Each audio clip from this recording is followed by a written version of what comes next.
नमस्कार, मैं हूं आपका दोस्त विजय विद्रोही। आप मुझसे जुड़ चुके हैं, इसके लिए आप सबका तहे दिल से शुक्रिया। और अगले 7-8 मिनट, सिर्फ 7-8 मिनट आपसे जुड़े रहने की कोशिश करूंगा। बस मेरी आपसे एक प्रार्थना है कि मेरा वीडियो अगर आपको पसंद आता है तो लाइक कीजिए, शेयर कीजिए, सब्सक्राइब ज़रूर कीजिए और घंटी जैसी आकृति बेल आइकन दबा दीजिए ताकि नया वीडियो आए तो आपको तत्काल जानकारी मिल जाए। विद्रोही 7 मेरा ट्विटर हैंडल है, विजय विद्रोही 7 के नाम से मैं इंस्टाग्राम पर हूँ और फेसबुक पर मेरा पेज है विजय विद्रोही पेज। सब्सक्राइब लाइक ज़रूर कीजिए अगर मेरा वीडियो पसंद आता है। चलिए आज सचिन पायलट और अशोक गहलोत की बात करते हैं। मैं घर में कल रात को बैठे बैठे ऐसे ही सोच रहा था। 35 साल हो गए मुझे पत्रकारिता करते हुए। अशोक गहलोत को मैंने देखा है, 35 साल से देख रहा हूँ, जब से मैं सक्रिय राजनीति में एक तरह से आया। और तमाम उतार चढ़ाव।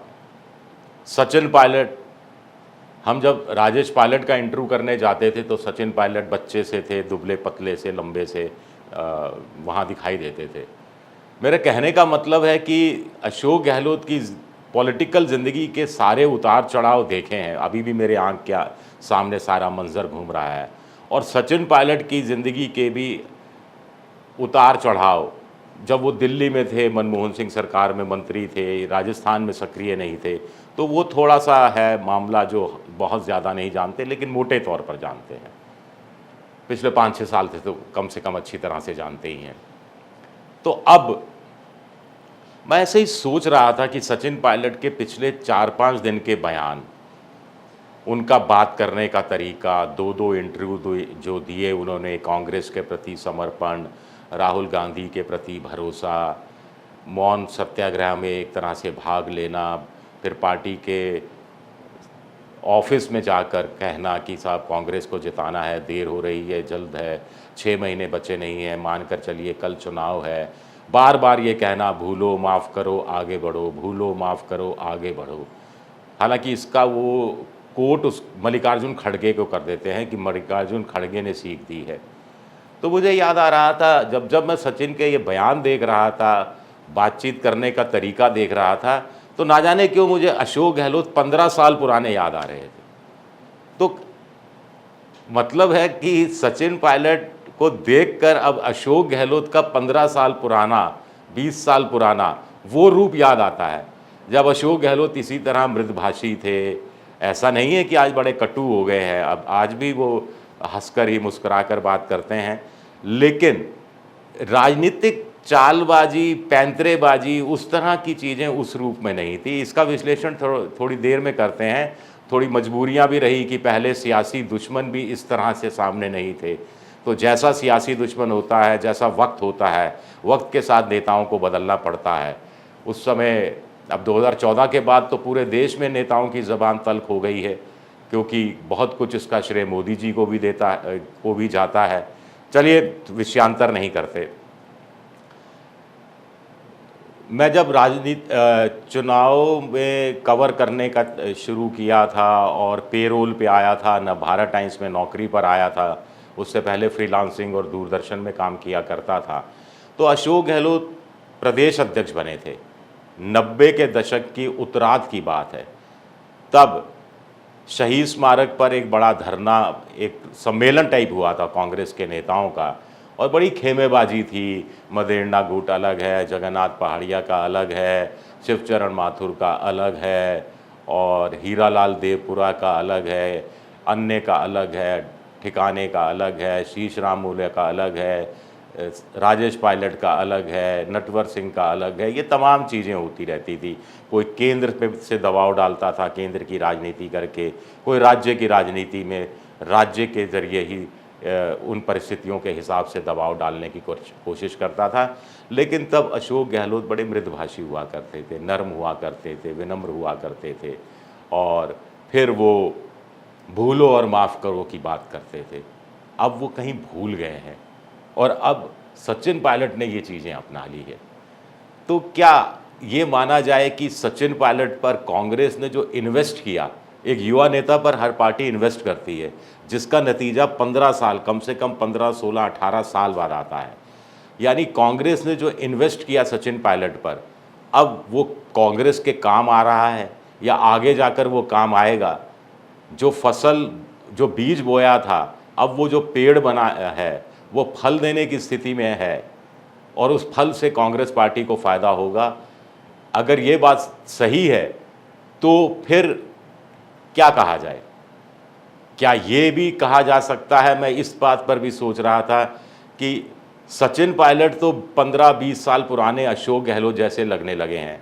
क्या अशोक गहलोत पिछले 1.5 साल पहले वाले सचिन पायलट जैसे हो गए हैं? मुश्किल है इस सवाल का जवाब देना। आपके पास जवाब हो तो बताइएगा।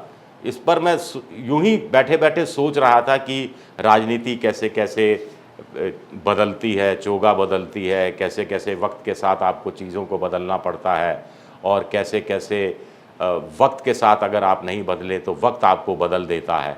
अब आगे कहानी कहाँ जाती हुई नज़र आती है। सचिन पायलट को कुछ लोग कह रहे हैं कि महासचिव बना दिया जाएगा और CWC का मेंबर बना दिया जाएगा।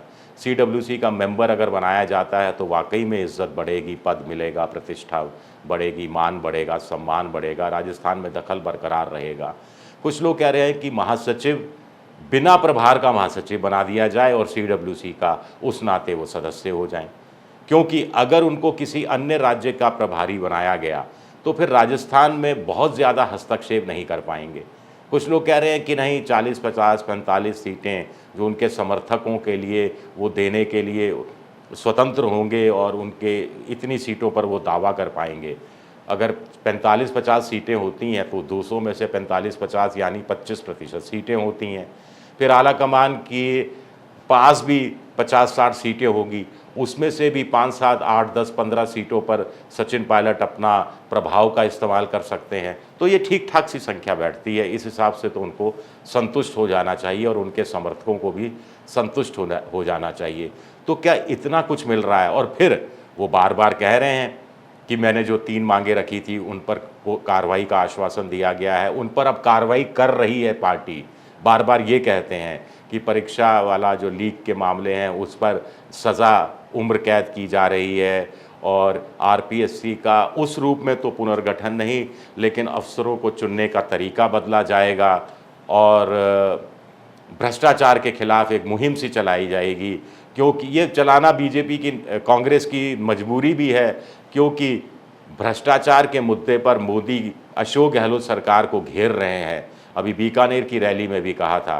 तो प्रत्युत्तर में वापसी में अशोक गहलोत को भी बीजेपी के भ्रष्टाचार की याद दिलानी पड़ेगी, उसमें चाहे वसुंधरा राजे के भ्रष्टाचार हों या फिर कथित रूप से गजेंद्र सिंह शेखावत का जो संजीवनी घोटाला हो और दूसरे कुछ घोटाले हो, उन सब की भी याद दिलानी पड़ेगी। तो क्या सचिन पायलट अचानक मृदभाषी इसलिए हो गए हैं क्योंकि कुछ हासिल हुआ है? इससे पहले थोड़ा कड़वा इसलिए बोल रहे थे क्योंकि कुछ हासिल नहीं हो रहा था, निराश थे, हताश थे। अगर निराशा और हताशा में वो कड़वाहट सामने आ रही थी तो फिर तो ये परिपक्व नेता के सबूत नहीं है। फिर तो वो 20 साल पुराने वाले अशोक गहलोत से जो मैंने तुलना की, गलत तुलना कर दी। तो कुल मिलाकर